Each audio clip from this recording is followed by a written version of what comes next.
Assalamualaikum warahmatullahi wabarakatuh. Baik sahabat dimanapun anda berada, semoga senantiasa sehat dan mudah-mudahan kita semua senantiasa dalam taufik dan hidayah Allah subhanahu wa ta'ala. Dan yang sedang kesusahan, semoga Allah berikan kemudahan, dan yang kurang sehat, semoga Allah berikan kesehatan.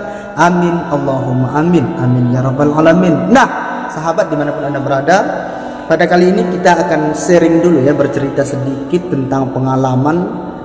Alhamdulillah teman-teman ya, saya begitu lama mengikuti kajian-kajian Islam, baik itu dari kelompok Salafi Wahabi yang sering dikatakan Salafi Wahabi teman-teman ya, begitu juga dengan kelompok NU, Muhammadiyah dan lain sebagainya.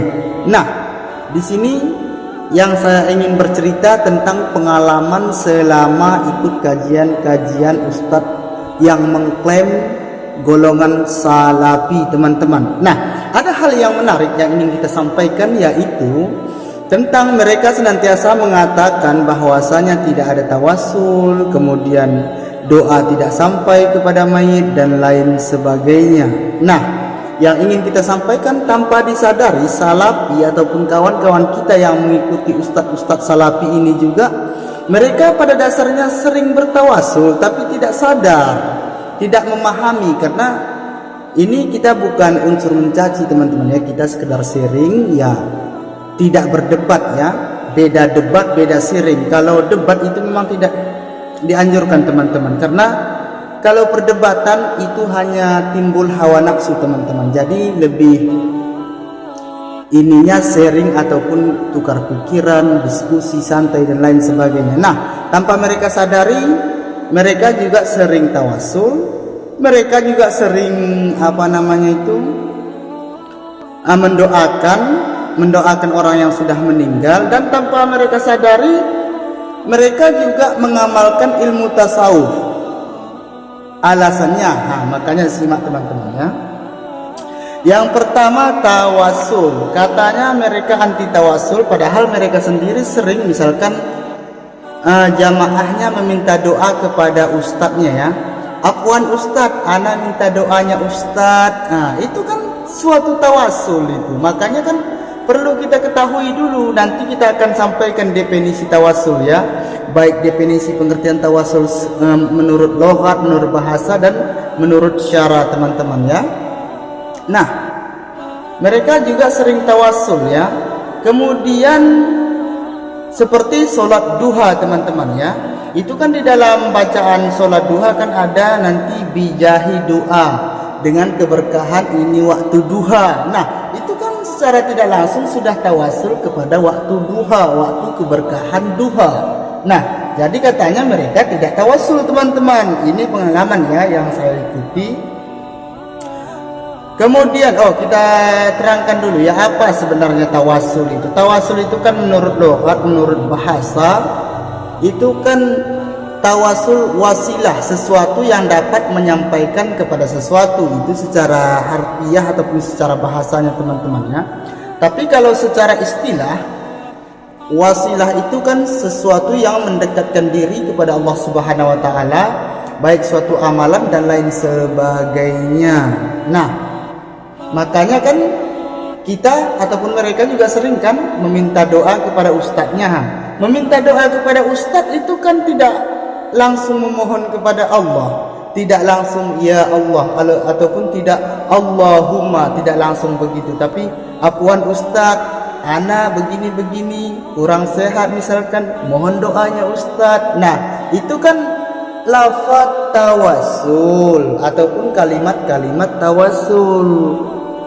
Kemudian katanya tasawuf itu tidak diajarkan Nabi. Nah, makanya perlu kita ketahui, tasawuf ini kan puncak ajarannya adalah tentang akhlak. Bukankah Nabi yang mengajarkan ini buistu atamma karimal akhlak? Bahwasanya kata Nabi, aku diutus ke permukaan bumi ini untuk menyempurnakan akhlak manusia itu sendiri. Nah, di dalam kajian-kajian Salafi Wahabi yang sering dikatakan Wahabi oleh orang-orang tertentu, itu kan juga mempelajari tentang akhlak, tidak boleh begini, tidak boleh begitu. Makanya kan sebenarnya kawan-kawan kita dari kelompok Salafi Wahabi ini juga sering mengamalkan atas apa yang mereka tidak sukai. Namun karena tidak mengkajinya dengan secara ilmiah, tidak mendeskripsikan terlebih dahulu permasalahan, tidak merumuskan permasalahan, maka seakan-akan mereka itu tidak mengikuti apa yang mereka tidak sukai. Padahal sesungguhnya mereka juga senantiasa tawasul, mereka juga ada mendoakan orang yang meninggal, kemudian mereka juga mempelajari ilmu tasawuf. Nah, satu lagi teman-teman ya, mendoakan orang meninggal. Mereka kan juga pernah menyalatkan mayit. Tentunya kan di dalam bacaan sembahyang mayit kan yang pertama suratul Fatihah, kemudian yang kedua salawat, yang ketiga doa Allahumma ighfir lahu. Kalau untuk laki-laki Allahumma ighfir laha, kalau mayatnya perempuan. Nah, itu mayit kan sudah meninggal. Katanya kan tidak ada dasarnya mendoakan orang meninggal, orang yang sudah meninggal. Jadi begitu teman-teman ya. Makanya ingin kita sampaikan di sini kesan dan pesan saya. Kalau soal berkesan tentang menghafal hadis dan lain sebagainya, itu kita sangat berkesan ya kepada ustadz-ustadz Salafi Wahabi ini ya. Kemudian tentang apalagi mengajarkan sirah nabawiyah, subhanallah, luar biasa ya Salafi Wahabi.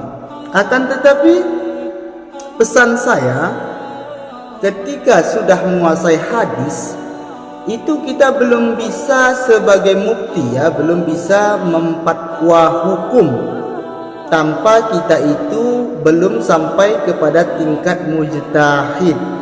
Artinya kalau kita belum bisa menguasai ilmu bahasa Arab, cabang-cabang ilmu bahasa Arab, maka Al-Quran dan hadis itu bahasa Arab, kemudian kita tidak memahami cabang-cabang ilmu bahasa Arab, apa yang akan terjadi? Ya, terjadilah kesesatan yang nyata. Oke teman-teman, sampai di situ sharing kita dulu ya, pengalaman saya yaitu mengikuti kajian-kajian Salafi Wahabi. Kesimpulannya seringkali kawan-kawan kita Salafi Wahabi ini menuduh sesuatu padahal mereka itu sendiri melakukannya, membenci sesuatu padahal mereka itu sendiri melakukannya. Terima kasih. Di sini kita untuk sharing, untuk kita bisa saling silaturahmi dan lain sebagainya. Ingat, umat Islam adalah bersaudara. Assalamualaikum warahmatullahi wabarakatuh.